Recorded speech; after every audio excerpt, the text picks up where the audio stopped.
Welcome back to Just Giants with Grump and the Cranky Van, the best damn podcast for the best damn football team. I am your host, the Football Grump. With me, as always, is Mike, the Cranky Fan, and a toast to the end of the 2022 regular season. Oh, phew. Yeah, just a sense of relief, Grump, over anything else. The Eagles are not Super Bowl champs, so everything else right now is just gravy. Because I had a, I felt like we were walking to the gallows yesterday. I really thought they were going to blow out Kansas City. I was wrong. My official bets were I gave the 1.5 points. I thought it'd be the under because I didn't think Kansas City would be able to do much against their defense, and I was completely wrong. So one of the few days I've never been happier to be wrong in my life. Um, Not really sure what I thought going into it. I can certainly tell you what I thought going into halftime with the score, what it was, and Mahomes walking the way he was. Yeah. But overall, just a really enjoyable game to watch. Just incredibly entertaining game. Oh yeah. I mean, it was obviously, as a Giant fan, we're very invested. If it's not our team, we don't want one of our biggest rivals to win. So you feel almost invested as if it's your own team. And it was just these are the two best teams this year. I mean, Cincinnati can make a claim if they want to, but at the end of the day, these were the two best teams. And I feel like if these two teams played each other 10 times, it'd probably be 5-5 or 6-4 either way. So um, yeah, I mean, I'm looking here at the ratings. It's the third highest Super Bowl um, ratings of all time. I mean, people, I guess a lot of that's because you have a very popular halftime show and a close game to the very end. People are going to stick around and keep watching. But this is what America wanted, and this is what they got, and it was good, exciting. This was a good game. Let's get some house cleaning out of the way first. Good news in the Giants front for the offseason. Biggest concerns coming into it was Daniel Jones and Saquon Barkley's contract situation. Second biggest concerns was which coordinators were gone and which ones were staying. We got some positive news that both coaches are out of the running for the Indianapolis Colts head coaching gig. Although I don't think they name a person yet. I do not believe they have yet, but we know it's not Wink Martindale. Yes, and it looks like rumors are making it look like the Arizona Cardinals will be down to just two finalists, Mike Kafka not among them. So this is, in my opinion, this is all good news. This is all that group of guys that they brought together last year returning to build on what they've laid down, right? Yeah, oh, absolutely. I mean, I think we thought before this process started that we were pretty sure that Mike Kafka would most likely be back. Wink, a little more concerned, but yeah, it's something that if Daniel Jones is resigned, something he hasn't really had much of in his career is continuity with his coaching staff, whether it's head coach, offensive coordinator. Assuming he does come back, it's going to be year two with these guys, and they've had an off season and a season to evaluate, what he does and does best, and they can build on it. And the defense, again, is established definitely a culture what this defense wants to do, and now it's just getting better talent. So it's really good news for our point.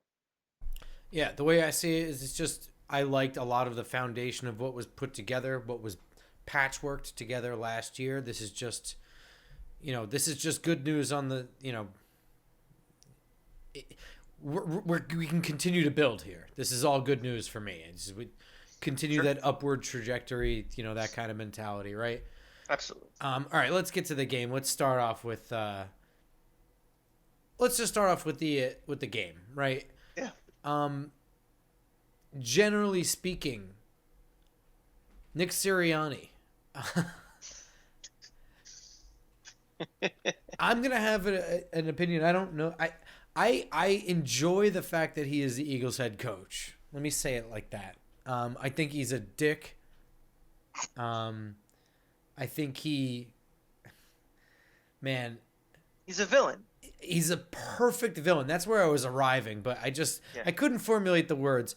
What a wimp with the crying and the get out of here with this shit. I was clowning on Jordan Mailata for like the longest time for crying after losing a game he actually played in.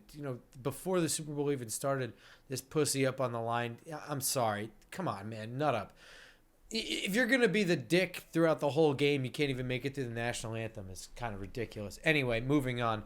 You know what? Also, you don't get that whole line of me making fun of you if you're not a dickhead. If I'm being honest. So, whatever. But he is a good coach. We certainly made fun of the hire because we were kind of like, who the hell is this guy? And, the personality is the first thing that we were hit with. So, right. But there's no denying these were two of the best offenses I think I've seen in a while. Truly and honestly. In different ways, completely unstoppable. This felt different than that. What was it? The Bills Chiefs game like a couple years ago where they changed the overtime rules, or was that last year? It didn't feel like that, but it was the same kind of yo-yo thing where it was just these offenses are nuts, man. Mm-hmm. And, Jalen Hurts has had a great year. Jalen Hurts, if you just look at his individual parts, like, obviously that Hail Mary was something that with my bad shoulder right now, I probably could throw just as far as he did. But, quarterbacking is just not only arm strength. It's, being smart, being accurate, knowing your reads, having instincts. And he has all those things. He's a very intangible guy. And he's the perfect quarterback for this system. And I think this is something when we, as I'm watching this game, everything in my brain goes back to, now, what do the Giants need to do to be this? Or how do we need to improve? It's, they've done a good job of tailoring this offense around their quarterback. And that's something that I think we're going to continue to see, with us going forward. But yeah, I mean, that's coaching. And, taking the parts that you have and maximizing what you have. And that to me is when I'm watching the Eagle offense, that to me is just always sticks out at me is guys are open. There's, things look different. The quarterback, push, that scrum thing. I mean, you didn't see that before this team did it. That's a great coaching. I do want to. So I agree with a lot of that stuff. I agree with all that. But I do want to talk about the quarterback sneak because this is actually something I've had conversations with weeks ago. And I've now recently seen this circulated multiple times now on like Twitter about the rules possibly getting rid of that. That's actually something that I would have said before this year, before Philly started doing it, because this has actually come about because of a rule change. They, a couple of years ago, it might have been like 10 years at this point, but they changed the rules so that you could allow offensive linemen blocking downfield after initial contact. That didn't used to be allowed. And they decided to allow it. I think it was always allowed at the college level. And so that's kind of where this comes from, is the offensive push from behind was illegal up until, maybe like 10 years ago. Nobody's quite used it the way Philly has, which I think is genius. And they've used it to incredible effect. And it goes beyond just the push, right? Like they have a really good offensive line. Jalen Hurts is really good at just, he's a good natural runner, between the tackles style guy at some respect. But do you have a problem with that play though? Here's my problem with the play. And my problem with the play is the same problem I have with the rule. All right.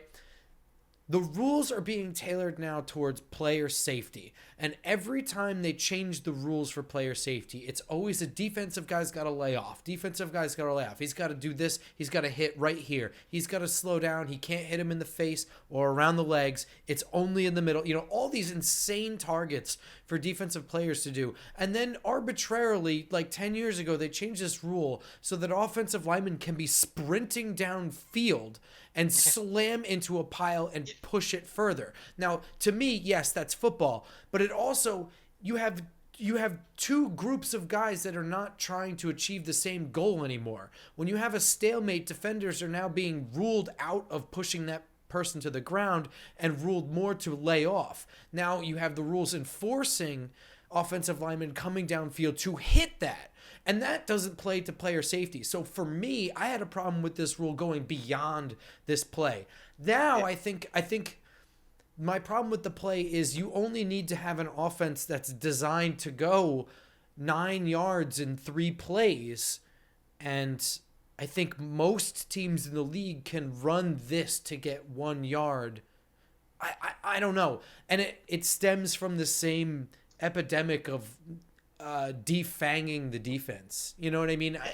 I don't have a problem with Philly doing this. I don't think it's a cheap thing, whatever. I do think if it becomes a trend in the NFL, they will have to do something to offset it. I don't know what, though. Well, if you know your NFL history and it goes back beyond when Odell Beckham was a Giant, read back into the beginning of the game itself, at the college level, even before the pro game in the turn of the 20th century.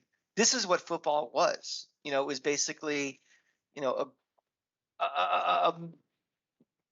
a version of rugby. And the problem was back then was people were dying on the field. Things like the flying wedge and these type of scrum things. And they obviously didn't have helmets and protective gear like they do now, but there would be 5, 10, 15 guys a year dying on the field. And they changed the rules to outlaw it to be, much, much less of a rugby type game and more into, evolved into the game we know today. So you're right. It's interesting, from a player safety standpoint that we're kind of going back to the caveman era of this sport of just, bodies colliding. And I think they will visit this more for that standpoint. Like I think you might see something like the Players Association complaining about it, and that would be something that could be negotiated. Maybe if they don't make a rule change, a collective bargaining thing the next time the collective bargaining thing's happening. But right now you're right. It goes back to great coaching and smart scheming, and it's something right now that can't be stopped. That doesn't mean that it'll never be stopped, but right now they have the competitive advantage on it. Yes. I do think it's interesting. We were we were we were talking about Jonathan Gannon being one of the finalists, and what's funny is the Arizona Cardinals wouldn't announce shit. There were this trickles of information coming out, right? That was just oh, they're not gonna announce anything until after the Super Bowl, and you know what I mean. And now all of a sudden it's the rumor is out that it's down to Lou Anarumo and Jonathan Gannon. Well, I don't know, man. You tell me. So we're talking about the offensive schemes here, and I understand that we're talking about two of the best schemed offenses I've seen, right? Mm-hmm. And I'm not exaggerating. I don't think. They're right up there with the Rams in the late '90s for just progressive, innovative offenses. Yeah. Yeah. All sorts of weird shit that you had to game plan for. Even that ridiculous spin cycle huddle break thing that Kansas City did. I mean, just right. Anything you can throw at the wall to confuse, do. And we had one defensive coordinator step up to the plate and one who didn't. And that one who didn't step up to the plate schematically is the one who is now a finalist in the running for a head coaching gig. To me, I feel like when we did our Giants preview things, every time I look at Philly's defense, it always came down to it's just I don't see it with this secondary. I know James Bradbury got this all-pro fucking nonsense, and Darius Slay is Darius Slay, and whatever. But it's I'm looking at it, and guys are open. It's just their pass rushes. They're so fucking fast.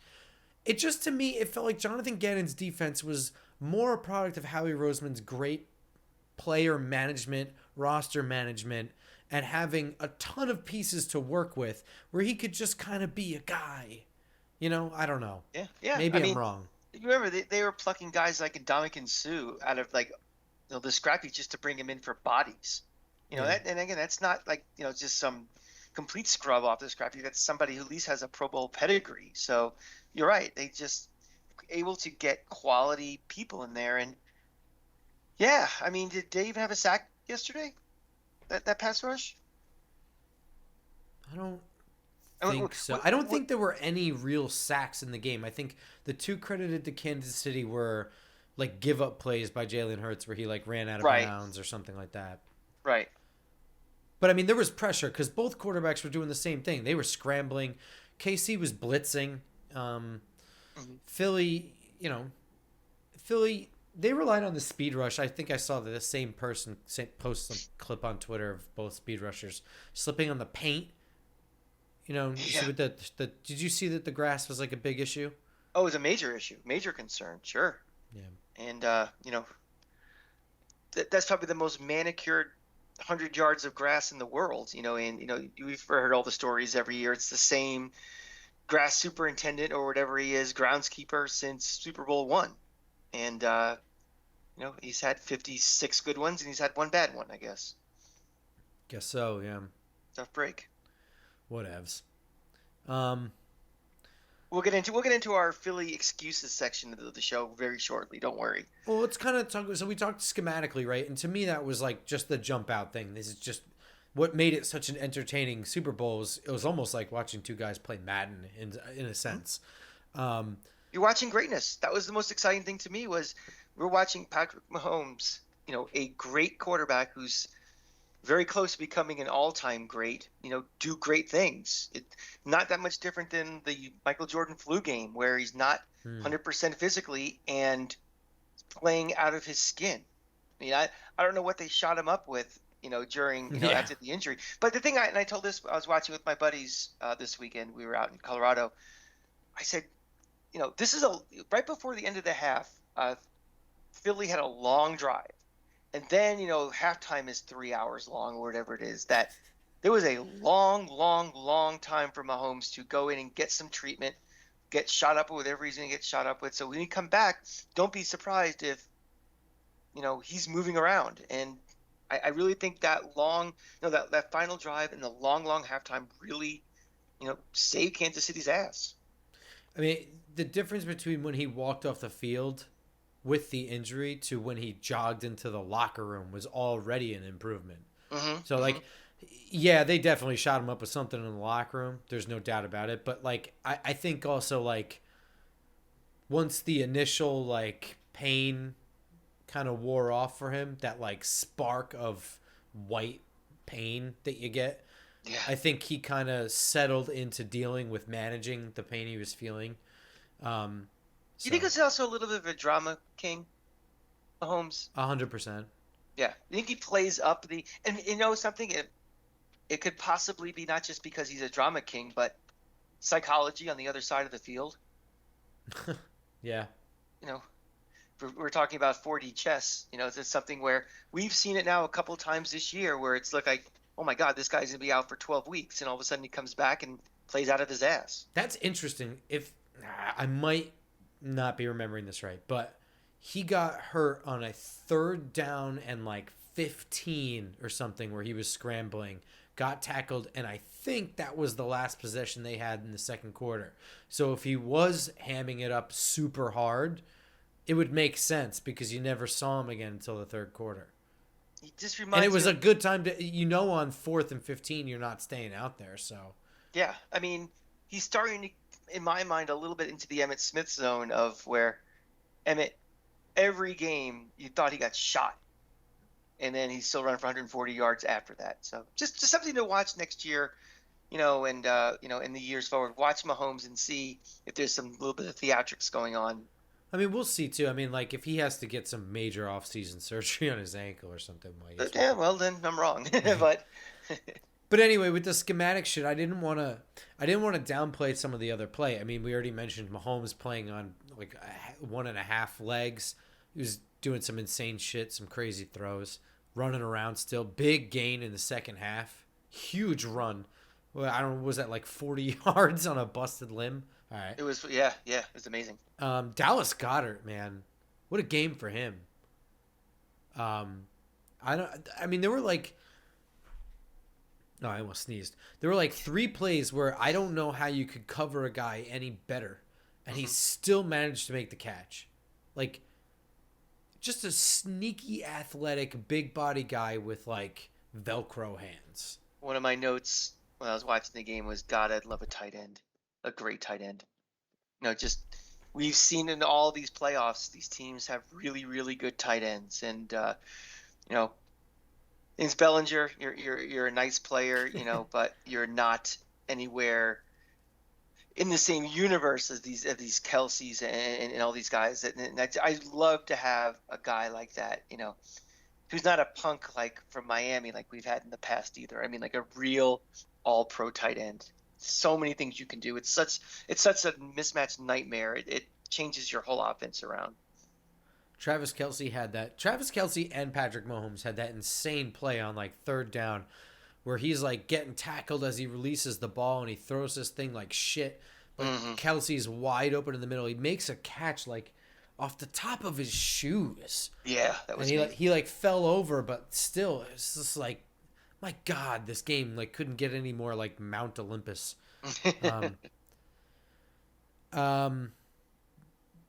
As good as everybody played, and Jalen Hurts, I thought played pretty well. I mean, like the stats with him, this offense with him just sort of seems like every once in a while they take a calculated shot downfield, damn the coverage, and then like on a couple plays, well, the Devontae Smith one was legitimately wide open on the sidelines. They busted coverage there. But like, was it the AJ Brown touchdown? Was it AJ Brown? That was just a fucking heave, dude. Yeah. And then like Trent McDuffie just like lost it in the lights. And it's just like, oh my God. Like that really happened. But Jalen Hurts fumble, man. I don't know. Well, I have a note for that it's everyone was just like, oh, it's a shame that it went down that way for Hurts. It's not his fault they lost. Like, but wait a minute. No, it's 100% his fault. Who had the fumble? I mean, that could go down. It's kind of forgotten in the whole flow of the game because so many things happened. But that is a GOAT-worthy play, and not GOAT as in great of all time. That was horrible. No, I mean, you could even go one step further. That was a third and 5. That was a 3rd and 1 that the guard got called a false start on that QB sneak alignment. So, I mean, who's the real GOAT here? The play doesn't even happen if it's not for that. Right. But, I mean, really, and then, like, Nick Bolton gets that bounce right into his arms. How about this shit? What did you think about the very beginning of the second half? They threw that quick screen out, and they clobbered whoever. I think it was Miles Sanders, but they clobbered him, and Nick Bolton picked it up and ran it for a touchdown. They called it on the field touchdown and then overturned it. I was correct on all 3 of those, is it a catch, not a catch type of things. I want to have a conversation. I maybe today may not be the right day, but at some point about, if there's a rule that the only time it can be correctly applied is we have to go to replay and watch it 55 times, the rule has to change. And something as basic, there's, the basic things in football are throw, block, run, and catch. 4 basic things in football. Tackle. And now with the most those 4 basic things, nobody can tell me what a catch is defined as. And having to, every time it's a close play has to be reviewed to, and then what they call, maybe not what you don't see with your own eyes, something has to be done. We have the technology now that we can see, exactly what it is or not, but I think it just needs to be simplified. I mean, this is a game, again, it's supposed to be for entertainment and to make, and every time we have a catch, we have to stop the game and decide what is something as basic as a catch. That's a problem with this league. It needs to be corrected. I'm not saying it's because it's replay's fault. I'm not saying it's the official's fault. I just think it's, in general, we need a simpler rule for what it is. I think we've nailed the feet down kind of thing. We're still struggling with the possession through the ground kind of situation. And I think, I don't know. The moving ball. Yeah, I guess I don't have an answer. Yeah, we've gone like 90 years in this league where moving ball was never really an issue. And all of a sudden it's changing the rule because of moving ball. And I know we have technology that can kind of spot it's moving or not moving, but still the rule seems to be tweaked every year, and everybody gets confused. Like, that was a rule 2 years ago. Oh no, now it's different this year. Yeah, it's true. It's very annoying. And again, we watch football. Think of the average schmuck who's like who only watches, for the Super Bowl or something, and they're like, "Look, he called it to me," but they don't know that little nuance of the ball, you know, doing a little bit of this or doing a little something like that. And to them, it's stupid, and it makes the whole thing Exactly. a joke. Yeah, Yeah. I agree with you. Um, well, I mean, does that just bring us full circle to the holding call? Yeah, you might as well. Kurt Warner, I think, is spot on. I think, and we've already talked about this. We had the same situation in the Giants game, right, against Washington at the end, about swallowing the whistle and letting them play and not whatever, right? I don't know. Why don't you give me your thoughts first? Sometimes I'm accused of flip-flopping on different positions, but this is one position I have been adamant about from day one, and I will be till the end of time. Rules are rules are rules are rules. Period. We have one rule book. We have a rule book for a game that starts with the opening kickoff and ends with the final whistle. There are no rules for arbitrary crunch time or this point of the game or to help me win my bet or for my team to win. Rules are rules. And if you break a rule, you should be penalized for it. It can't be any simpler to me. I mean, we're not arguing whether he was held. I mean, if you don't think he was held, you need glasses. The question is, well, at this point in the game, like when does that period start? The start of the fourth quarter? We don't know when it's defined that's the last drive of the game. If it's a one-score game, I mean, you're going to make all these arbitrary, things just to validate you and make you feel good. That doesn't work. That's why we have rules. And, again, it's got nothing to do with the fact that this was, the Eagles. Has nothing to do that it was a Super Bowl. It's, to me, you need structure in these games and you need rules. And, he held him. He got called. Yeah, I have no rebuttal to that. I mean, you're absolutely right. And the biggest problem with in that time of, in my opinion, other than the fact that it's a stupid idea,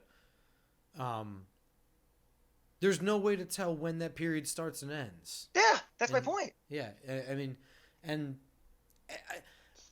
you're asking a lot of an official to consider the time of the game as it changes play by play while watching things in extreme detail play by play and then making that throw the flag decision.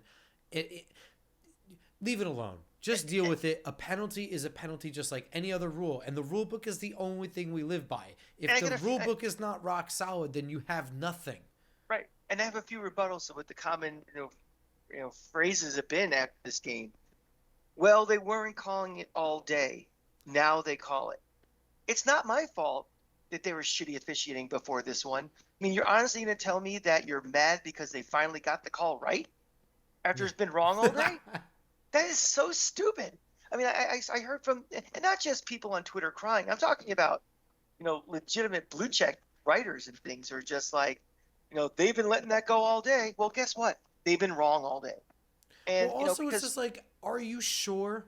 Because there are different penalties being discussed here. I mean, like a lot of times when this is brought up, like people bring up the one where James Bradbury was in coverage on Juju Smith-Schuster and he, kind of like was tugging at his back shoulder arm while reaching across to make a pass breakup, whatever. That's pass interference. Right. And look, in my opinion, first of all, what he did was a pretty slick veteran move. I mean, the way he grabbed his arm and did it was like, it was pretty lightning fast. So it's just possible that it got missed. But also, that's at the catch point. So, I mean, that at the catch point is a bang play. And there's a lot of things for an official to be looking at, to be scrutinizing fractions of a second. Along the route, on the other hand, is defensive holding and illegal contact. Right. And those things dramatically affect what the outcome of the play is. And it's not hard to ask a defender to not touch a guy while he's running. And what they It, do, because you don't know for sure if he would have caught it or not, that's why the penalty is 5 yards and a first down. That's why it's not exactly. 15. That's why it's not a spot foul. It's we don't know what could have happened, but we know what didn't happen because of this. So we're going to give you 5 yards and a first. I think it's a, you know, legal contact or holding versus pass interference. I think that is, when we complain that, if a personal foul, why does he get 15 yards for pushing the guy out of bounds? It's, I think, so we've always said there should be different levels of that. Well, this is that version of leveling right there. Pretty So, much. yeah. The other thing that made me laugh was, oh, that one call robbed us of a great ending. I don't know, They man. fuck, I thought it was a they great fucking, game. they fucking won on a field goal with 10 seconds left. What more do you want? Overtime? I mean, I was just like, wait. But here's the thing. I don't understand why the ire is directed at the officials. Why are they the ones that robbed you of a good ending? Why aren't you mad at the player? He committed the penalty. He said it himself. Mike Pereira agreed. I agree. We all agree it was defensive holding. So right, who robbed who of who? right. He didn't have to do that. And for all you people out there who are like, it's like the baseball thing. Like, well, I like small ball. I like bunting. I like coaching decisions. The whole end of that game, that final 2 minutes, is all about coaching. It was like, make sure the guy doesn't score. Using your timeouts, smartly, thinking ahead. That was like the equivalent of baseball small ball there, and that's what everybody always says they like until they have to watch it. So this whole thing, all it is, it's just people being selfish and whining. People whine too much. The call was a critical Somebody call. said that ruined the game. It ruined. So you didn't have fun for the other 2 hours and 45 minutes of this game. That was no fun. It's all gone out the window. I would check those people's DraftKings account and see how that financially impacted them. That correlation between ruining the game and if their balance went down after the game, or if they're from Philadelphia or You one saw of the that Hail Mary. What did we get robbed of? yeah, look, the guy kicked a field goal with 10 seconds left.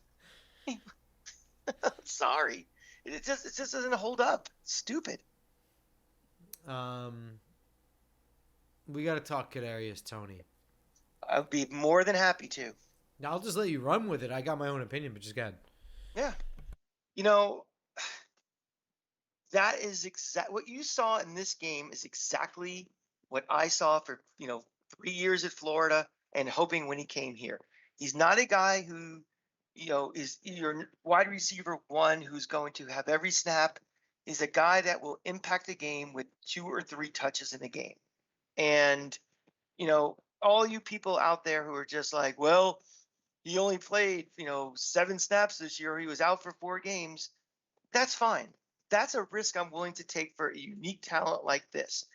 And I was pissed when they made the trade. I've been pissed ever since. I've been snarky on Twitter about it. To me, he did his job, and everybody's like, well, next year who knows if he hurt? It doesn't matter. In a Super Bowl, he was available and he produced. So I just, there are 2 things that can be true at the same time. This general manager, this coaching staff has done an amazing job with the Giants to bring us to this point where we were last year. It is also true they made a mistake by getting rid of Kadarius Toney, who is still on a rookie contract, still has some time left. Maybe Adoree Jackson never gets hurt because Kadarius Toney, if he's healthy, is returning punts for you. We can't play that game, but what if? I just think we saw it in the very beginning of the season when he wasn't hurt that he was only getting a handful of snaps. We knew this coaching staff didn't want him, and I just think they made a mistake. And good for him. I'm glad as a Gator. I'm very happy that he showed up in a big game and showed what he can do. And we'll move on. But I will maintain till day I die that we made a mistake getting rid of him. Do you think he just has like Percy Harvin like projection of availability? Sure. I mean, I'm not just saying that because it's from Florida. I mean, I don't know. I guess I went punt returner there on that You one. know, it's absolutely true. I think it's a guy that, and Percy was at Florida, was probably pound for pound the best football player I've ever seen, especially wear the orange and blue. The guy he just was a man among childs running around, but he suffered from migraines and he suffered from punching out his coach, but we'll talk about that on the show. But, you you took the risk and you kind of accepted it that he may not be there for 13 games in a college season or 16 games in a pro season, but when he is available, he is a game changer, and that's what Kadarius Toney is, and will be. You're never going to get 17 games out of him in a year. You're never going to get 60 to 70 snaps out of him every game, but the times he does touch it, he will change the game. We saw it in the playoffs. We saw it in this game. I mean, he had a claim to be the Super Bowl MVP For the one punt return? and also a touchdown. Well, that's a stat touchdown. But still, though, I mean, that Yeah, punt return was you're right. huge. Yeah. Yeah. I mean, I'm not saying that I'm not I stumping would for say him that to be it, but Nick Bolton would have a claim also. hmm. Um, which also I was going to ask if that call stood on that, which they called an incomplete pass. Um, would that have been the first time in Super Bowl history that one player got 2 fumble returns for a touchdown in a Super Bowl? It'd have to be, right? I mean, how many times it's happened in a game period? I mean, really. Anyway, Kadarius Toney. I'm gonna wait for the trade return to really see if it was a bad move or not. Continue to see what Kadarius Toney's career is like in Kansas City. Give it a little bit before I grade it. But I mean, you said it right. Like that kind of talent.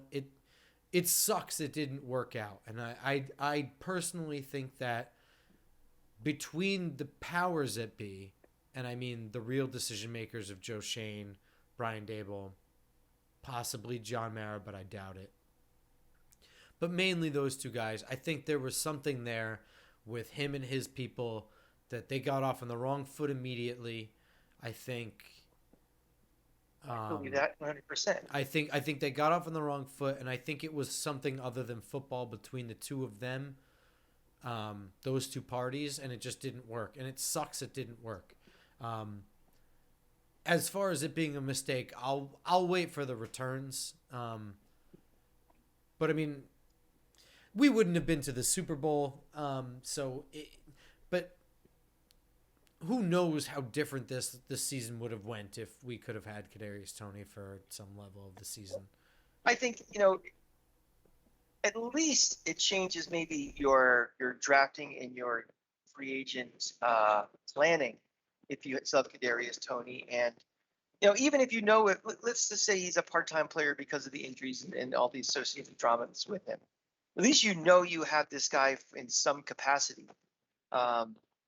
Maybe it makes it maybe your decision to draft a wide receiver first on your board, and it changes a bit. I don't know, but I don't know. Again, if he had a contract similar to Kenny Galladay or something, I think it's different. But again, he's still on a relatively cheap rookie deal. I think you try to make it work a little harder. Well, I think part of it probably is I don't know that it changes what you do in the draft or how you even attack the wide receiver position, because you can't count on him. You know what I mean? Like, I'm not saying that like getting rid of him necessarily is the right idea. Like, you have him around, but like, are you really not going to draft a wide receiver because you have Kadarius Toney? I mean, it's like you said, you're not going to get 13 games out of him. So yeah. I mean, like you're still going to do what you got to do in the off season, and I think that lack of reliability, and maybe it's just the time in the franchise. You know what I mean? Maybe it was just like he's a luxury that this team doesn't have room for right now, I guess. I don't know. I mean, the biggest question mark on this franchise going forward is it will Daniel Jones be worth the money that it will cost probably to re-sign him?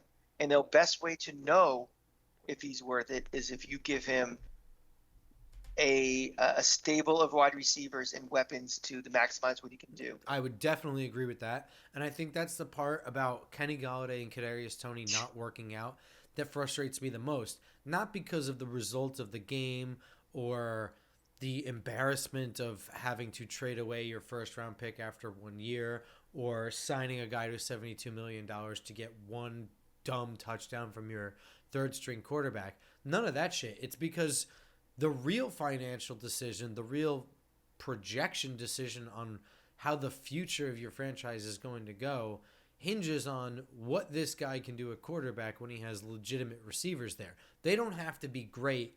They have to run real routes and get real separation. Now, in the case of Kenny Galladay, I think he might just be shot, man. I don't know. Because they truly gave him a shot and he just was not getting separation, and they had to make a business decision to get him the fuck off the field. Now, why they couldn't get him some red zone targets, I don't know. That is something that will bewilder me for forever. Kadarius Toney, I don't know that we'll ever figure out what happened there. It's probably somewhere in the gray area between his fault and their fault. Yeah, and we'll just have to, what I don't want to do going forward is every time he's on the field, every time he has a catch, every time he has a touchdown, that Giants Twitter melts down because of that fact that it happened. Did that happen? I didn't see that, but okay.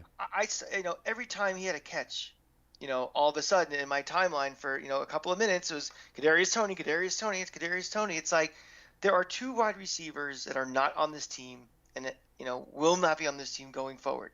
Kadarius Toney and Odell Beckham. And I swear to God, for every tweet I see about, any one of Hodgkins or any one of our receivers, I see 10 tweets about those two guys. You people have to let it go. Okay, we got some closure with Kadarius Toney. He won his Super Bowl. He was an important piece. Everybody has their opinion. I've stated mine. I can't state it any more clearly than I have today and on Twitter and stuff. You people have all made your decisions. You're either in the, this guy is the Antichrist, or they should have given another chance, but we're not changing any more opinions. In 2023 and going forward, I do not need my feed to be the Kadarius Toney watch. I don't need it to be the Odell Beckham watch. Over. Past. We're moving on. I'm not going to talk. I promise I won't talk about him anymore. I won't do my standard, smarty subtweet about it. I promise that to you. I'm saying to you, Giant fan, talk about something else, please. The Beckham thing is wild. I mean, I guess there was I can't fault people for talking about it when they legitimately took him out to dinner. You know what I mean? That is a thing that happened. So, fine. But everything else, and we've stated our piece on Odell Beckham, right? Yeah, and to what you said, the same closure happened. He went with the Rams. He was an important part of the Super Bowl. Even though he got hurt, he still got his ring. He had a touchdown in that game, didn't he? 2 teams after he was with us. Yeah. There's our closure right there. Done. Let him go. It's fine. I don't care if he wants to come back here. He wants to go anywhere, we'll make him money. And I don't care what he does going forward. I don't care if he has a touchdown in week 6 against the 49ers. That means nothing to me. I don't play fantasy football.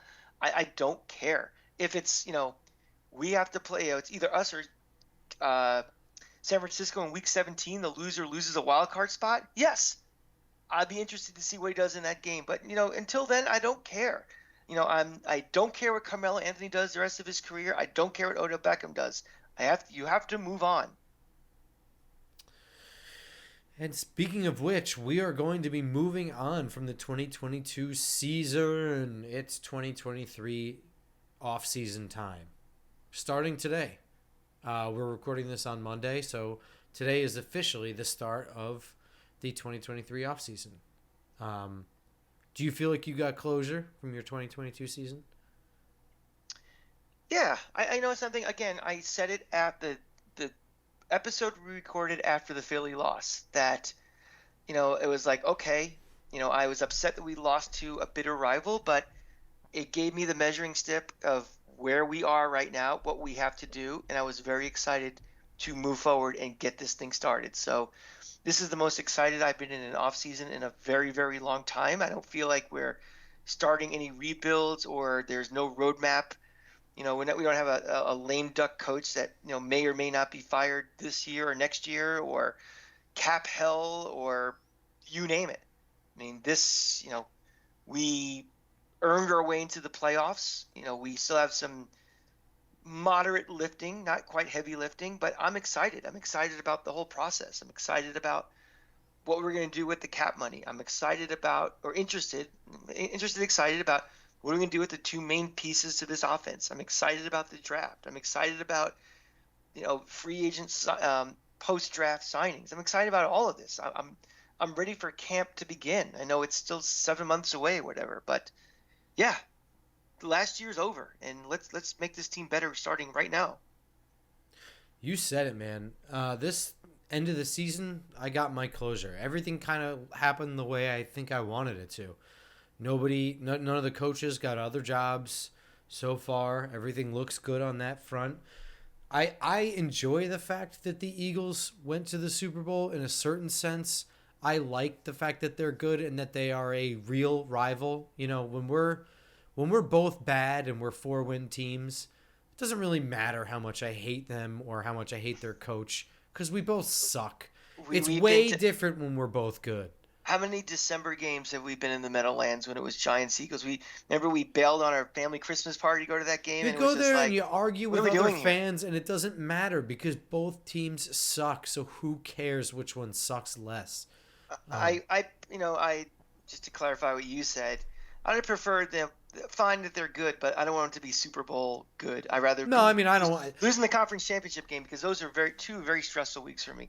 I'm still dealing with PTSD over Georgia winning the national title.